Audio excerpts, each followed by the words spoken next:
Welcome to the Family Office Sherpa podcast. I'm your host, Shaun Parkin, founder and managing director of Whole Road Investments. The aim of this podcast is to provide practical and implementable advice for those looking to build, manage, or service a family office. This is not, however, investment advice, so please check the disclaimer in the show notes. In this episode, I'm interviewing Lee Mayberry, the Chief Executive Officer for the Future Family Office. This is the Family Office Sherpa.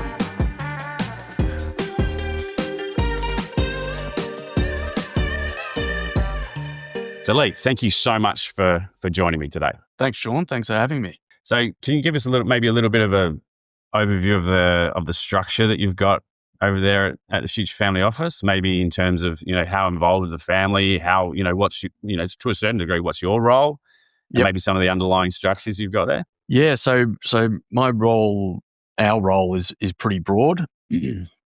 So we've got 6 very different families, and they've all got different goals in life. So we've got about 18 staff that range anything from administration through to accountants to investment analysts.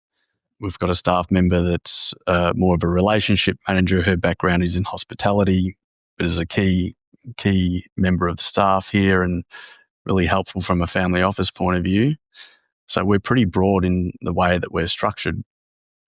We do everything from financial and taxation, which can include all areas of wealth management, treasury, cash and liquidity management, tax compliance planning, investment services and reporting. We do a lot of lifestyle and administrative style services, which can be managing personal assets in some levels, some family concierge style services, which can be anything and everything. And there's some fairly significant lifestyle assets that we deal with as well. There's a lot of intergenerational wealth transfer style services, structural and asset protection, anything you can put your finger on. We've learnt the hard way over the better part of 15 odd years of trying to run a family office with a first generational family members from 6 groups. We're all employed through a separate entity. And so effectively we'd be like any commercial multi-family office, I guess you could look at us as. And within the team itself, I kind of break them up into 3 units, if you will. They all work together and they collaborate together. But the 3 units are generally distinctly family office, which needs to be a really nimble style team and there for the family when they need it. So it's important that they're there for the ad hoc things. We've got our wealth and investment team is another unit, and the 3rd unit is I call it our tax and compliance team, which is very structured. And they've got a lot of deadlines to meet, so the flow of work there is pretty consistent on an annual basis. So I can really monitor and judge what that team workflow is, and all 3 of those teams collaborate together all throughout the year and provide benefits between one another as well. That's great. So it's really I guess what you'd call a true to label multi-family office, right? I mean, there's the naming convention gets a little bit thrown around here and I guess the delineation being corporate multifamily office, where you take on outside money, and then you've got a sort of a family office here where you've got the beneficiaries of a particular event all deciding, or to a certain degree, to go, well, instead of going into separate single family offices, we're going to pool our assets and really create scale and all the good things that come from that. And like you say, there's not an insignificant amount of services provided by your office there. So I'd imagine that the 15-year period, it was like, well, we want to stay together for whatever reason, but one of them being we can create scale, we can create efficiencies, we can be part of, like you said, almost like an asset management, lifestyle management, true to label kind of wealth manager, right? Yeah, a little. And it certainly wasn't deliberately planned that way, guys. I think you would look at the family office, and the initial stages are like any other family office, and it's so common. It usually starts with one of the key owners of a group probably bringing a few home bills, to get paid, and then okay, that seems to be working pretty well. Maybe I'll just trial a little extra, and so then that sort of morphs into all of a sudden we're doing the whole financial arm of that particular partner, and then you've got a bunch of other partners sitting there on the side saying, "Hey, we like what you're getting. How about us?" And so that's kind of when I started, and then I think once they had a significant liquidity event, I'm going to say 08, 09, their initial intention of the family office was to assist them having another go, especially into direct private businesses or private equity at the time. So they really enjoy the entrepreneurial piece. And I think, Shaun, you probably would have seen this in most of your dealings with other family offices before as well. They seem to get the bug. It's an exciting time to have to go through that and go through an IPO and then get a multi-bagger, as they call them, and say, geez, I want to do that all again. I want to be part of that again. And so the family office was somewhat of a supporting function to help deliver that. We set up a couple of VC funds under an early stage venture capital limited partnership structures. I think we were probably one of the first 2 or 3 to ever have set up that sort of partnership structure. And we still deal with those direct entities today. So that supportive function means we needed a broad array of talent in the team. But just over that journey as well, I've just added other pieces of value add to the members, which I felt that they needed along the journey as well. Yeah, and it's a great thing to be able to go, well, this is going to work for one, and then we could almost not to have a test case so much, but certainly go, well, there's demand here for this one. Maybe we can see if the other family would get the benefit as well, and we can sort of have that continuous sort of improvement conversation, right? And it must be a wonderful thing to be able to do, which is to be able to just go, well, this is working here. We've tested it. We're it's starting to work. We've implemented it for this one. We can go on to the next one, which must create some real efficiencies. So I guess speaking to that efficiency, which is, as you know, I'm a massive fan of talking around infrastructure or scaffolding. Can you give us, a bit of an idea around sort of what does that look like in terms of the structure? Like if we can drill down a little bit into it. So there's an array of services here. So I'm assuming there's an array of software and technical components. Can you give us a flavor around sort of what you, if we look under the hood of the Future Family Office, what are we looking at? If you looked under the hood 10 to 15 years ago, you would have seen a hell of a lot of Excel. And unfortunately, that's still a common theme amongst many family offices today. I still love Excel. My background is that I'm an accountant, so I can't help myself sometimes. So the initial stages in terms of investment reporting in particular, we just could not find the best fit product to help us. And we try a few. The two that we tried in the early stages was Premium, which I don't think we were quite ready for Premium at the time, and therefore I don't think that we implemented it well enough, and it simply didn't succeed when we were on there. So what we ended up trialing with is just creating our own generic Excel model, and but we didn't rely on our own formulas to create returns. We relied on those models to consolidate anywhere up to 60 to 70 different entities to try to consolidate a return so we could get a really good dynamic or consolidated version of where the hell we're going here.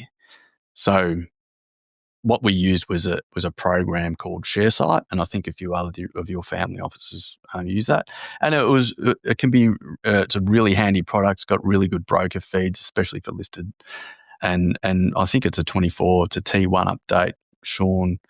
But what we found really beneficial from that was we were able to sort of keep a good database of history, and we were able to extract that database of really good, solid founding history of all of our transactions, buy, sales, and everything. And that morphed into our Excel model for the better part of 10 years. we moved on to that with your assistance, as you would know from the last 2 or 3 years ago. We implemented investment platform Addepar. So that has been a fantastic product. We've moved totally off Excel now. I think the best part about moving to Addepar is the consolidation function. So, like I said before, we've got about 60 to 70 entities that we want to consolidate at any one time. And then different variations of that as well. We might want to really dig into a certain investment that we're in, that multiple families have gone in at multiple times at multiple different parcel rates and market values at different timings as well. So trying to dig down into that detail is really critical for us, especially given the information our families need from us. And the time that it used to take to us to find that information has been cut down from hours now into minutes. So the Addepar system's been really fantastic. I think it's helpful that we had 10 years worth of data there as well that we collated. So implementing Addepar, we learnt from our failings trying to implement Premium with not the right people behind it, and more understanding, having 10 years of understanding of how to report on investments really helped the team as well. So everyone in the team helped implement that system, Addepar. So it was a combined function of learning and implementation at the same time. So they're all using it, and that really helps with the delivery to our family groups as well. Sorry, I'm focusing on investment because that's probably the more critical one. Oh, and I think, to be honest, Lee, that's where a lot of people are still very challenged by, right? Which is this investment reporting piece. And I think your point there is really interesting, which is ShareSite, whilst more of a retail kind of product, is a fantastic first step for a lot of families, because like you said, it creates, time series data, which is such an important and difficult thing to try and reflect on if you don't have it, and as much as we all love Excel, it's not as easily exported. And if you've got something, especially on the public market side, which is continually getting these transactions embedded, and then you go to, and I'm assuming when you went to the Addepar on board, it was a matter of lifting up most of that data set that you already had and you already been reconciling, and then pushing that into a more sophisticated system. But I mean, maybe that's for family offices that are thinking about this to sort of realize, which is, even if you're not going to go up to that sophisticated Addepar level, the first thing you should be doing is getting the time series data in a place where you can export it to something else if you do want to lift up. Is that your experience? Yeah, I can't echo that statement enough, Shaun, because the one thing that I notice when you always speak to a lot of family offices, I've got a friend he's a CEO in a family office at the moment as well. And he's still, after a couple of years, trying to select the right product. He's looking for this perfect fit. Yeah. And I can tell you right now, it won't happen. So don't just lower the expectations down just a little bit at the start, and get something in there and start recording the data now, because whatever system you use, it's garbage in, garbage out, right? So the best quality data that you can put in from the get-go, you can make it whatever you need it to be at the end. And I think if anyone was ready for Addepar in particular, I think we were, based on the fact that we had that good solid database of 10 years. Yeah, and yeah, exactly. And there's that backfill, right? And that can be time consuming. And to be honest, that's where the churn comes through. Like, in terms of people going, well, you know what, stuff it, this is too hard. Or it comes out of the box and it doesn't look exactly like the demo did. And you're going, well, this is not what we were sold, or this is not where we expected it. But, having that ability to just go, well, all the data is going to go in first, week or so. And that's where we'll start to see some change. So that messy kind of onboard can be messy. And that middle bit where you design the instance is such a better experience when you've got that data that source of truth, I guess, right? That you're comfortable with, it's going to go in. All right. We can talk about Addepar and all that sort of stuff all day, but we could. So and just on Addepar, so some of the other systems, the obvious one is probably Xero, and You On know, the accounting software side? on the Yeah. accounting and software side. So we spend most of our time, connecting the dots between Xero taxation and our internal work paper audit function and Addepar. So what we try to do is when the transaction starts, we record it in all systems at the one time, and that creates a better quality output. It also creates better quality discussions internally that it might be to the level of tax planning. So most families wait until the week before 30 June to start doing their tax planning. We're doing it on a weekly basis. And so I would say that's been hugely beneficial for us over the course of a year. So I think that's critical. One issue that we have, and maybe you'll get into this later, Shaun, but I don't think we've found the perfect solution on electronic document management. We've tried a few things before. We even tried to build our own, which simply didn't work. I wish we hadn't have done that, but we trialed it. It's one of those things that you try and fail, but you learn from those mistakes. Right now, we're looking at SharePoint via the Microsoft Office 365, and that seems to be really good. I can't see us drifting away from that. So we're just trialing a few things there right now. Customer relationship manager, CRM, it's sort of the Xero practice managers is it's attached to Xero. It's another product sort of attached to Xero, and that also functions as we create timesheets for our team, and we track our time per family group and just make sure that we're allocating the right amount of time per family group as well. So that's really good product for us. We do all of our corporate secretarial in-house as well. And we use a product called Now Infinity, and that's, for those that don't understand, that's how we might set up a new entity, a new company. We monitor our company and our ASIC requirements through that system. Probably a more critical platform that I haven't mentioned right now is actually, given our relationship with private banks, and maybe that's a discussion for later, but I think having a relationship with a private bank is really important for a family office. So as an example of that, we're consolidating most of our banking across our 6 groups across two key retail banks. And because of the scale that we've got with them, they've allowed us to go more on their corporate platform. And what that does is it allows us the ability to be really flexible about releasing payments in a controlled manner. So as an example, dual authority. So that gives the family groups a hell of a lot more comfort to know, well, the family office is making all these payments on my behalf, but what are the rules I want to give them? And it's so not any one individual can ever release a payment on their own. So having access to those banking platforms has been really, really valuable for us.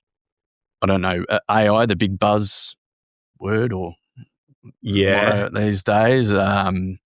We're kind of playing with it, Shaun. Well, in what way are you playing with it? What do you think is going to be the best use of your time with AI at the moment? Best use of the time? Thankfully, and I'm comfortable to say that I'm not the only one there, but I don't think anyone fully knows yet. And finally, I'm hearing some other people saying that. So thank God I'm not alone. But I think AI is kind of embedded in some of those systems that we use, particularly Xero. Oh, for sure. I mean, you've mentioned a few that we know. So it's a matter of do we do it ourselves or do we get the people we're already paying to do it for us? Well, I suspect they'll be all over it, and there's some good machine learning there. ChatGPT, playing with it to use as somewhat of a personal assistant, has been really valuable. Obviously, we don't plug in personal data in there, and there's always interaction or last point of contact on that is as an individual within the team to review that. And we're going to test Copilot. I think there's a paid version of Copilot as opposed to there's a free version right now as well. And you're using the enterprise version of ChatGPT, or are you using the... Yeah, just a couple of team members just to trial a few things. And that stays within, it's not going out in terms of teaching the other models. It's just you creating a data lake for yourself. It's usually, I've used it for some governance style documents. Actually, it's been really valuable. So rather than me going to a team member might take a full day to create a family document. I've been using it as sort of like a personal assistant to me, and I just ask it the same question, and then all of a sudden within an hour you're sort of ready to go. You've got a good draft, you've got a good platform to go by. Yeah, absolutely. And I mean, personally, I used to spend half a day formatting because I was so crap at it. But, it gets rid of a lot of that. Yeah. So that's a great. I mean, it gives a really nice picture of the office, right? Which is around what the structure is, the amount of families you've got, the amount of systems you're sitting in there as well. Like you say, the investment reporting seems to be that. Like I said, when I started the business, that's all I did, right? Was sort of go to each office and we were going through that investment reporting piece. And I don't necessarily think it's. Yep. It's got better for sure, but it's still a major challenge. And like you said, there's no silver bullet here. And I think your comments around the integration within the general ledger software, for US offices, it tends to be sort of Sage Intacct or something like that. For Australian offices, it's definitely Xero or a version of it. So having that integrated, investment reporting, accounting book of record is again that challenge and that continuous journey, as it were. Let's dig a little bit more into that sort of scaffolding piece, but really concentrating on what you talked about there briefly, which was the use of wealth managers, private banks, and things like that. I mean, I'm not sure about you, but offices I work with, we're starting to get them to do a little bit more heavy lifting. We're starting to get them, and I'm not sure if you listened to Ben Edmonds' interview, but he sort of noted too that some of these suppliers are actually starting to look at family offices particularly and sort of go, well, that's a cohort that we could service. And that's something, but we need to create some customization here, right? Mm. And you find it, who are you using? Not, you don't have to name names, but do you use wealth managers, trading, broking? I know you mentioned private banks. I mean, can you give us a flavour around sort of how you're using the external specialists? We use all of them. I don't think there's no family office or not that I'm aware of that wouldn't be outsourcing some certain level to multiple range of advisors. We use all of them. Now, one of the issues that I found early on though was a lot of our families were sending some funds over to a wealth manager or an investment bank and saying, you deal with that portion of my portfolio. But the issue with that was it might have made up 2 or 3% of their total portfolio. So the construction of that piece of the portfolio didn't take into account the whole consolidated piece of the entire portfolio. And I think I heard it maybe mentioned in one of your other podcasts where so they might be going heavily when we'd probably sit there and go, well, you don't need to really apply anything there. We're fairly well concentrated there and we know that business quite well. You've already got that exposure, right? That exposure too. Part of the book. Yeah. And another common one was, we deal with our cash on hand and our liquidity needs internally. So we're constantly in cash flow and forecast cash flow right out to 12 months. So we can tell every family very conservatively, say, this is what you've got, this is what's coming through, here's your investable pool of cash at the end of the day. You don't need any cash anywhere else. So yet the manager would keep a portion of cash on the side for liquidity when it wasn't really required there for that particular mandate. So that's how we sort of, we're interacting with wealth managers, and we still interact with all wealth managers and investment banks, and we have funds deployed through multiple wealth managers and investment banks because they provide a valuable service. But we collaborate with them, and we make sure that we get the best value out of that service that we possibly can, because it's pointless sort of holding back on information and not collaborating with them. And you can share ideas and they can verify your own ideas internally too. Other consultants that we use, mergers and acquisitions, we deal with a fair bit of that because, we've got a lot of direct private equity that we've deployed into historically. So a fair bit of that comes as support function from the family office. So in any given time, we might be acquiring through one of those businesses. We might be trying to sell one of those businesses to clean up things. So we deal with a lot of consultants in that area as well. We deal with brokers, from stockbrokers to loan and lending brokers, insurance brokers, lawyers. Obviously, we've got some bespoke requirements internally. We deal with certain bodies, including the BCGLR, which is the gaming and alcohol regulator in Victoria. Your usual tax and corporate accountants as well, and probably the biggest help that I've found within family office is actually other family office. Yeah. Okay. The family office network. That's. Can you dig into that a little bit? I mean, because everything that we do, I mean, I'm making an assumption here, but you're rarely the first people to have this challenge, right? Or you're rarely the last.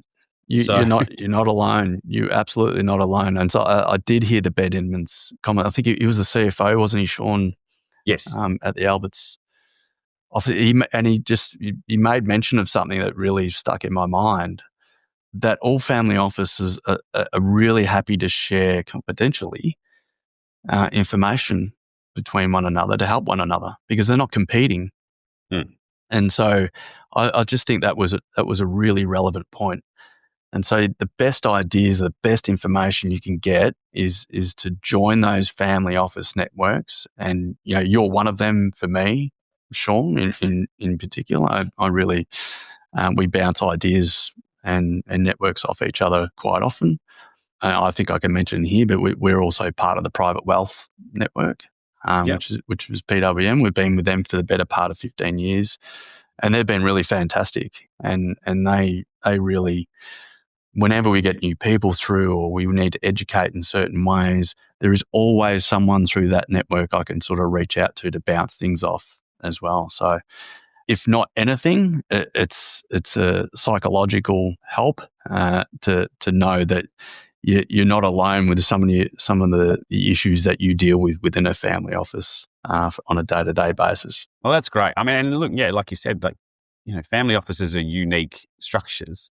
So it does mean talking to other people that have that same, idiosyncratic sort of structure is really, really helpful. Yep. Okay, so let's talk about the structure that you've got set up there. So, and this is something that I wanted to dig into because it is unique in slightly that you've been going for 15 years as not a single family office, but a true label sort of multi-family office. Yeah. Where you're just dealing with this cohort and that same cohort has been there for a long time.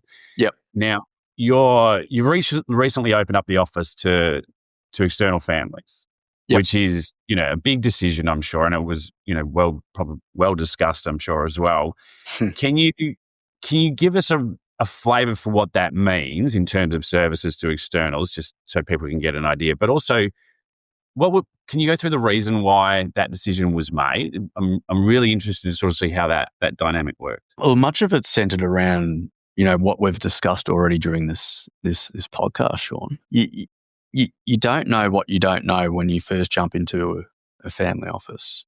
And most people will jump into it and the common one is that they've got a bunch of funds, probably from a liquidity event.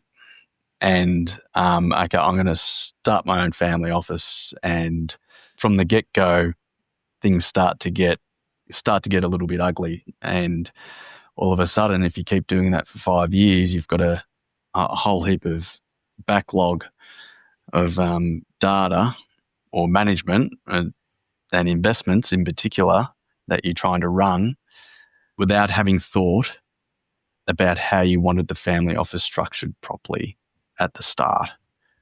And so you'll spend the next 5 years after that trying to fix things and revert back to, okay, here's my strategic plan in the future. So we've learnt all those lessons, I guess is what I'm saying. We've had 15 years of trialing things, dealing with multiple families, multiple partners with different ways of doing things. And so we think that we've got the ability to, I guess, service any other family in a bespoke method because everyone's got their own way of wanting their service delivered. So I guess we can cater for that. So we can do everything that your usual family office does, which I sort of just listed before under financial and tax, but there's, I call it somewhat of an undertone of family office in the way that we deliver those services as well. And it's got to be very particular, especially mostly with the first gen that we've dealt with, into the way that first generation, usually it's an entrepreneur, have got their certain ways of wanting things done for them. So I guess my point is, 15 years of experience, we're really passionate about it. I think it's an underserviced category, particularly well adversed on the first generation families trying to set up their family office. And we want to help them set up their own family office and help them do it in the right way, in the most structured way as they possibly can. And if we can continue to service them and help them on the side in the future, great. But if we can help them set it up and so they can internalize everything as well, I'd be more than happy to help. Yeah, it's a space that's, like you said, it's sort of, there's an underservice there a little bit. And I think in my experience, and if I'm getting this right around sort of what you're offering here, which is you almost can start with the structure. So if you're thinking about tax and legal and things like that, which is obviously incredibly important when setting up a new family office. And then what we tend to find is there's this break, and then you go, well, we'll start investing now, like you said, sort of mentioned, without sort of thinking about, well, governance, which is, where I tend to come in and investment policies and things like that. But there's the implementation of that continuous monitoring, managing, where it becomes really complex. And then they potentially over that have that journey that you had, right, to a certain degree, which is we'll go on Excel. And then Excel becomes too unwieldy and uncertain and too high risk. And then we'll try and find another system. And then we'll probably be 5-10 years down the track if we're still talking to each other a little bit. But if we can, so what I'm hearing a little bit is, and which is what I hear from similar kind of businesses that have spun out of family offices, which is we have the scar tissue here. We've gone through this process and we've built it in a way that we can almost have someone plug into our infrastructure, but also have that opportunity to learn from us. And I don't think you're too precious about that IP transfer either. Not at all. No. Right? No. And in fact, it's like I sort of mentioned before, like with Ben's comments about, we're not here to compete. We actually, the more that we can help you, the more that we can help one another in the future once you're set up properly. And importantly, and this is your arena, Shaun, you can start collaborating together to look for more investment opportunities. And so, the larger the check size, the more direct access that you'll start to get as well, co-investment and more global opportunities too. So working together will be forever, regardless of how much they need to insource, I suppose, within their family office. So going outside, though, you need to have that conversation internally. Yeah. And so what was that conversation to the staff as well? And to the family, the incumbent families, like how did that conversation go in terms of we're going to do this, but this is what we need to get right. This is what we need to make sure that we're still concentrating on, that this is out. You know what I mean? Like what did that internal conversation sound like? So there's two separate conversations. We go one with the family, which was the more complicated discussion because number one, we've got 6 separate families, all with different needs. And it wasn't any one discussion at all. So that it was a time-consuming process. It took multiple years for it to come to fruition because not all their time can be concentrated on just thinking about how the family office is going to become its own entity. So I had to massage a lot of areas and a lot of needs to ensure that effectively we weren't going to upset any of the service offering that we were already providing those families at the level that we've become expected to provide. And to give them, I was assured in myself because I knew this is years in the making for us, and all the things have been put in place over 5 or 6 years to ensure we got there. And I also felt like by delivering this service beyond our families is going to create a better value of our staff internally, and hence offering a better quality service value to our families as well, especially on the technical side of things. So I was always very assured and confident in myself. It was just being able to convince the families to trust what I'm telling them. So long-winded way to say, wasn't any one conversation. It was multiple conversations at board level with all 6 principals, at individual family levels with all the principals as well, even down to the level of the next rising generation as well, so to try to get them educated so they could understand it, because some of them already have a voice at their family council too. And then in the end, we finally got to the point where there was common agreement. So I had to make some changes and shift some of the way that we do things internally, or had intended to do things, but it wasn't anything too strenuous to get that across the line. So yeah, that was the conversation with the families, which was a lot harder. In terms of the staff and the conversations with the staff, that was a hell of a lot easier, because one of the biggest issues with family office, I'm sure you've probably seen it before, Shaun, is trying to attract and keep the best quality staff. And sometimes the reason is because they sort of lose faith in career growth or career opportunity in a siloed space like a family office, especially if they don't want to sort of expand. Luckily for us, we've got 6 very different families already. We're a multi-family office. So being able to set up these 3 separate departments where staff can make the challenge of, well, I've been hell-bent into tax my whole career. I want to learn a little bit more about the wealth advisory. And that's usually the connection. That's usually where they sort of go to, because it's a lot more interesting. So there's career progression within this family office. The idea of a family office, especially to a good quality technical career orientated staff member, especially from, say, a Big Four or one of the big accounting firms, to come to a family office and work in a family office is a really big deal. And the ability for them to have that career progression is an even bigger deal.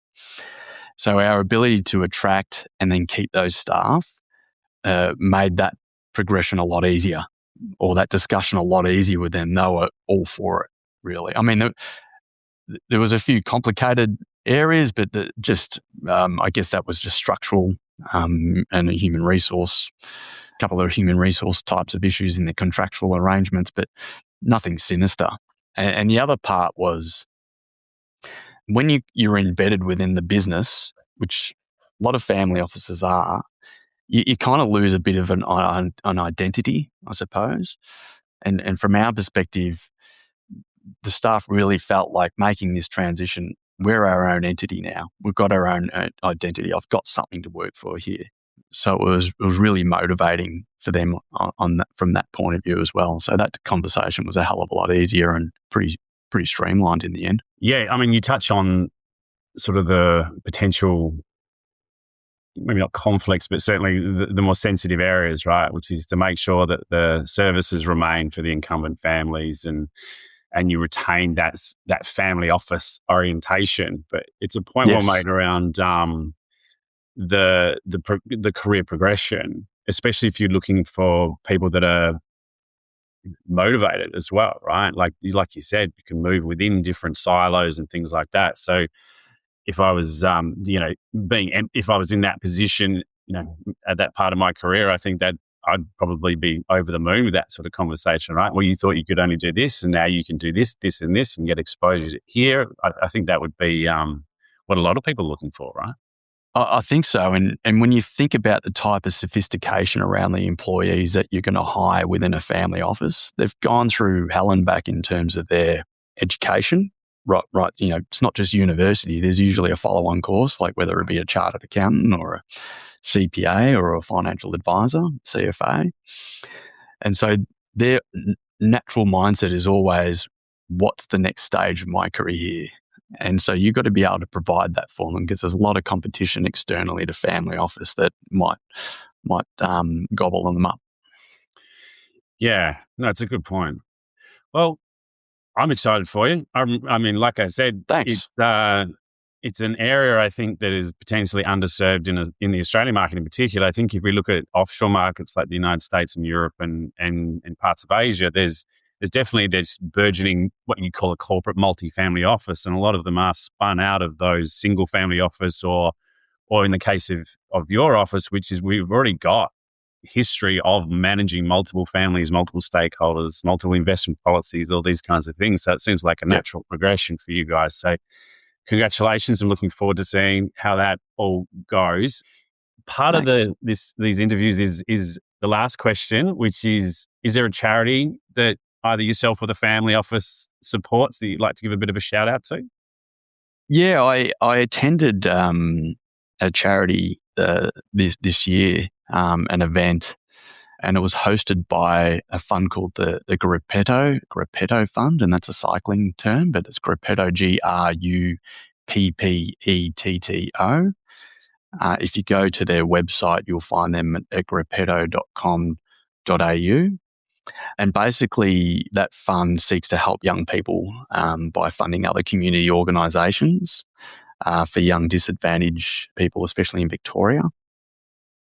And so when attending that event, I just thought that was a very good cause.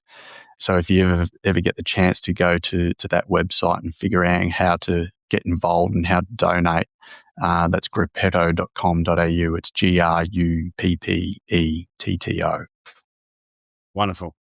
Well, Lee, thanks for your time today. I do appreciate it. And all the best obviously with the new venture and things like that. And I look forward to following that with interest. But thanks again for your time.